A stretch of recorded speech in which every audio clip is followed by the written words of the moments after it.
வணக்கம் மக்களே, நல்லா இருக்கீங்களா? ஸோ இன்றைக்கி நம்ம எங்கே வந்திருக்கோம்னு பார்த்தீங்கன்னா, அரசியல் தியாகம், நிறைய போர்கள், அப்புறம் வந்து பார்த்தீங்கன்னா வீரத்துக்கு பேர் போன இடம். அது மட்டும் இல்லாமல் வந்து கிட்டத்தட்ட 12 அடுக்கு சுற்றுச்சுவர், 2300 அடி மலை. இது எல்லாத்தையும் தாண்டி வந்து பார்த்தீங்கன்னா, நம்ம சுதந்திர போராட்ட தீரன் சின்னமலை தூக்கல் போட்ட இடங்க. இந்த எல்லாத்துக்குமே ஒரு சான்றா இருக்கிற ஒரு மலை தாங்க நம்ம சங்ககிரி கோட்டத்தை பற்றி நம்ம இன்றைக்கி பார்க்க வந்திருக்கோங்க. இந்த கோட்டையை பற்றி இந்த ஃபுல் டீட்டெயில் விசாரிக்கலாம். அந்த கோட்டையோட சிறப்பு என்ன, வரலாறு என்ன அப்படிங்கிற மாதிரி முழு தகவலும் இந்த வீடியோவில் பார்க்கலாங்க. இந்த எபிசோட் ஒரு வரலாற்று சிறப்புமிக்க எபிசோடாக இருக்கும். கண்டிப்பாக நம்ம சேனலை சப்ஸ்கிரைப் பண்ணி ஃபாலோ பண்ணி வீடியோ கடைசி வரைக்கும் மிஸ் பண்ணாமல் பாருங்கள். வாங்க நிகழ்ச்சிக்குள்ளே போகலாம்.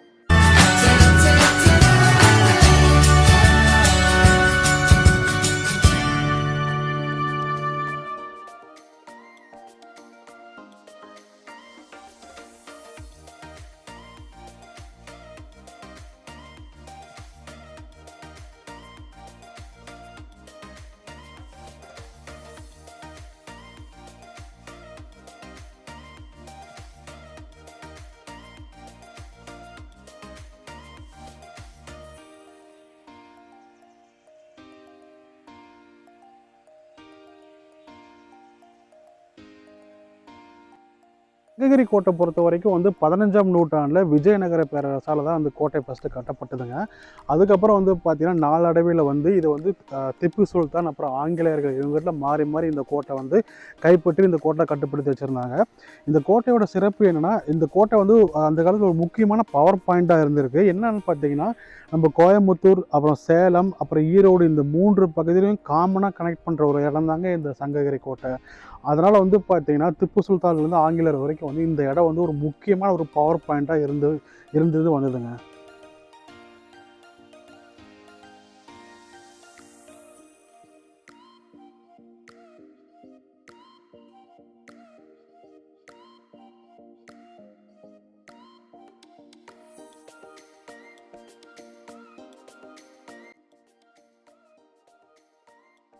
நீங்கள் ஒவ்வொரு பகுதியாக மேலே போகும்போது ஒரு சில இடங்கள் நிறையா இருக்குங்க.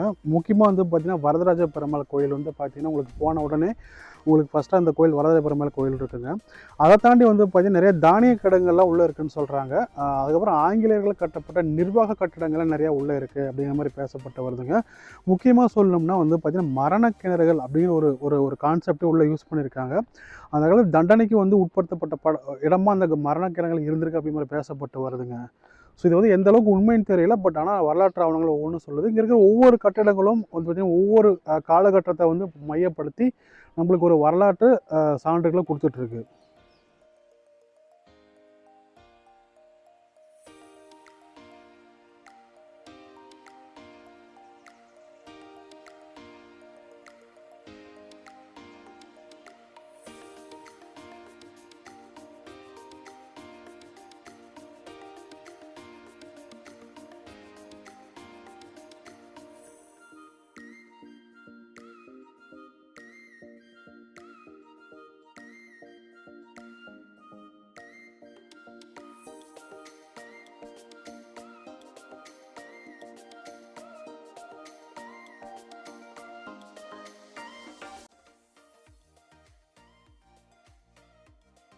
இல்லாமல் இந்த கோட்டை வந்து பார்த்தீங்கன்னா கிட்டத்தட்ட 2300 அடி இருந்துச்சுங்க. ஆமாங்க, இந்த கோட்டை பொறுத்த வரைக்கும் ஒரு பக்கம் மட்டும்தான் நீங்கள் கோட்டைக்கு மேலே போக முடியுங்க. மற்ற இடங்களெல்லாம் வந்து பார்த்தீங்கன்னா செங்குத்தான பாறைகள் இருக்கனால வந்து ஒரே ஒரு பகுதியில் மட்டும் நீங்கள் வந்து கோட்டைக்குள்ளே போகிற மாதிரி இருக்கும்.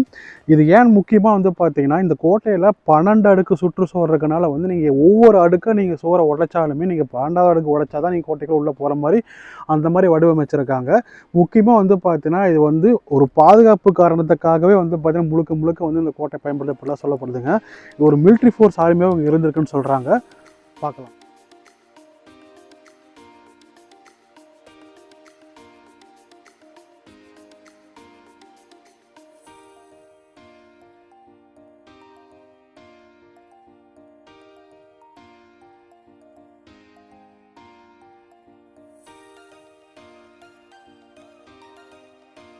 இங்கே பார்த்துட்டு இருக்க இந்த ஒரு வழி மட்டும்தான் கோட்டைக்கு மேலே போகிற வழிங்க. இந்த வழி போயிட்டு நேராக அப்படி வந்தீங்கன்னா மேலே ஏறி அந்த கடைசியாக உச்சிக்கு போக முடியும். மற்ற சுற்றி இருக்கிற எந்த நீங்கள் பிளேஸ்க்கு போனாலுமே செங்குத்தான பாறை இருக்கனால வந்து பார்த்தீங்கன்னா உங்களால் வந்து கோட்டையை வந்து ஈஸியாக மேலே போக முடியாது.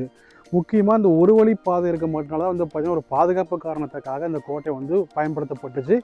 கிட்டத்தட்ட மிலிட்ரி ஃபோர்ஸாகவும் பயன்படுத்தப்பட்டுச்சு. நம்ம ஆங்கிலேயர் காலத்துலையும் சரி, திப்பு சுல்தான் காலத்துலேயும் சரி.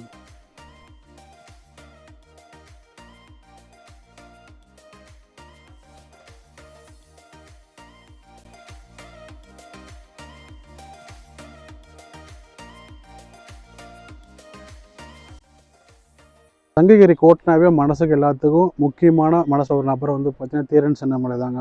இந்தியாவோட மிக முக்கியமான சுதந்திர போராட்டத்தாகி நம்ம இவரை சொல்லலாம். ஆங்கிலேய எதிர்த்து போராடினாலும் வந்து பார்த்திங்கன்னா கிட்டத்தட்ட 1805ஆம் ஆண்டு வந்து இந்த இடத்துல சங்ககிரி கோட்டையில் தான் வந்து பார்த்திங்கன்னா நம்ம வந்து தீரன் சின்னமலையை தூக்கில் போட்டாங்க. ஆடி 18 அன்னைக்கு. இந்த இடம் மட்டும் வரலாற்று சான்றுகள் மட்டும் கிடையாதுங்க, தியாக சின்னத்தின் ஒரு வீரம்னு சொல்லலாம். அவ்வளோ முக்கியத்துவம் வாய்ந்த இந்த இடங்க.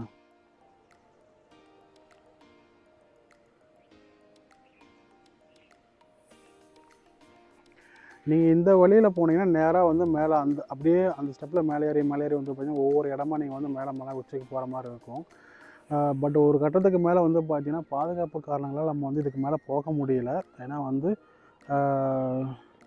இங்கே ஆள் இடமாட்டம் பெருசாக இல்லை. ஒரு பாதுகாப்பு காலத்தில் நம்ம இது மேலே பெருசாக போக முடியல. பட் வந்து சீசன் டைமில் வந்து பார்த்தீங்கன்னா நிறைய பேர் மலைக்கெலாம் போவாங்க. ஸோ கண்டிப்பாக வந்து நம்ம ஒரு ட்ரெக்கிங் போகிறதுக்கு வந்து ஒரு அக்டோபர் to மார்ச்க்கு நல்ல பிளேஸாக இருக்கும் இந்த இடம். இந்த கோட்டையை பொறுத்த வரைக்கும் வந்து பார்த்திங்கன்னா சேலம் சேலத்துலேருந்து கிட்டத்தட்ட 38 கிலோமீட்டர் தொலைவில் இருக்குது. ஈரோட்டிலேருந்து 22 கிலோமீட்டர் தொலைவில் இருக்குங்க. இந்த இடத்துக்கு வந்து பார்த்திங்கன்னா நீங்கள் வந்து எந்த சார்ஜஸுமே கிடையாது, ஃப்ரீ தான். நீங்கள் எப்போ வந்து விசிட் பண்ணலாம். நீங்கள் காலையில் 8 மணிலேருந்து சாயந்தரம் வந்து 6 மணி வரைக்கும் இந்த கோட்டையை வந்து பார்க்குறதுக்கு அவைலபிளாக இருக்குங்க. சார்ஜஸ்லாம் இதுமாரி ஃப்ரீ தான். நீங்கள் வந்து முக்கியமாக வந்து அக்டோபர்லேருந்து மார்ச் மந்த் இந்த டியூரேஷனுக்குள்ளே நீங்கள் வந்தீங்கன்னா குளிர்காலமாக இருக்கும், ட்ரெக்கிங் போகிறதுக்கு உங்களுக்கு ஈஸியாக கம்ஃபர்டபுளாக இருக்கும். மற்ற சம்மர் டைமில் கொஞ்சம் வெயில் ரொம்ப அதிகமாக இருக்கனால வந்து பார்த்திங்கன்னா எனக்கு கஷ்டமாக இருக்கும். இப்போ நீங்களே பார்ப்பீங்க, எனக்கு பயங்கரமாக வெயில் அடிச்சிட்ருக்கு, ரொம்ப இதாக இருக்குது. அதனால் நீங்கள் அக்டோபர் to மார்ச்க்குள்ளே இந்த இடத்துக்கு வந்தால் நீங்கள் சூப்பராக நீங்கள் வந்து ஒரு ட்ரெக்கிங் பண்ணிட்டு போகிறதுக்கு ஒரு தரமான இடங்க. இப்போ சங்ககிரி மலைக்கோட்டை வந்து பார்த்திங்கன்னா கிட்டத்தட்ட சேலத்துலேருந்து 38 கிலோமீட்டர் தொலைவில் இருக்குங்க. அதுக்கப்புறம் ஈரோடுலேருந்து கிட்டத்தட்ட 22 கிலோமீட்டர் தொலைவில் இருக்குது. இந்த இடத்துக்கு வந்து பார்த்தீங்கன்னா கரெக்டான வர டைம் வந்து காலையில் நீங்கள் 8 மணிலேருந்து நீங்கள் ஈவினிங் 6 மணி வரைக்கும் இந்த இடத்துக்கு நீங்கள் வரலாம். இங்கே வந்து டிக்கெட் பார்த்தீங்கன்னா பொறுத்த வரைக்கும் உங்களுக்கு வந்து ஃப்ரீயாக தான் இப்போ இருக்குங்க. பெருசாக எந்த ஒரு காஸ்ட்டுமே கிடையாது, ஃப்ரீயாக தான் இருக்குது. 1300 அடிக்கு கொண்ட இந்த சங்ககிரி கோட்டை ட்ரெக்கிங்க்கு நல்ல பிளேஸான்னு கேட்டிங்கன்னா ஒரு நல்ல பிளேஸ் தான் சொல்லலாம். கிட்டத்தட்ட கீழேருந்து நீங்கள் மலைக்கோட்டைக்கு போகிறதுக்கு 1 மணி நேரம் உங்களுக்கு டைம் ஆகுங்க. ஆமாங்க, நீங்கள் ட்ரெக்கிங் ஸ்டார்ட் பண்ணும்போது நீங்கள் ப்ரீவியஸாக ஒரு சில விஷயங்களை நீங்கள் பண்ணணும். நீங்கள் வந்து பார்த்தீங்கன்னா க்ரிப்பான ஷூவை போட்டுக்கோங்க கண்டிப்பாக. அதுக்கப்புறம் வாட்டர் நீங்கள் கண்டிப்பாக எடுத்து கேப்லாம் யூஸ் பண்ணிக்கிங்க. ஸோ கம்பல்சரியாக ஒரு ப்ரிகாஷனோடு நீங்கள் வந்து மேலே ஏறலாம். வந்து பார்த்தீங்கன்னா இந்த மலையை வந்து ஈஸியாக நம்ம ரீச் ஆகலாம். கிட்டத்தட்ட 1 மணி நேரம் டு டைம் உங்களுக்கு ஆகும். ஒரு நல்ல ஒரு ஸ்பாட் தான். பட் நீங்கள் மேலே போக உங்களுக்கு வந்து பார்த்தீங்கன்னா அந்த சைலன்ஸ், அந்த காற்று ஒரு நல்ல எக்ஸ்பீரியன்ஸ் உங்களுக்கு கொடுக்கும். பட் ட்ரெக்கிங் போகிறதுக்கு ஒரு சரியான ஸ்பாட். பட் சீசன் டைமில் ட்ரெக்கிங் போகிறது நல்லாயிருக்கும்னு நான் சொல்கிறேன்.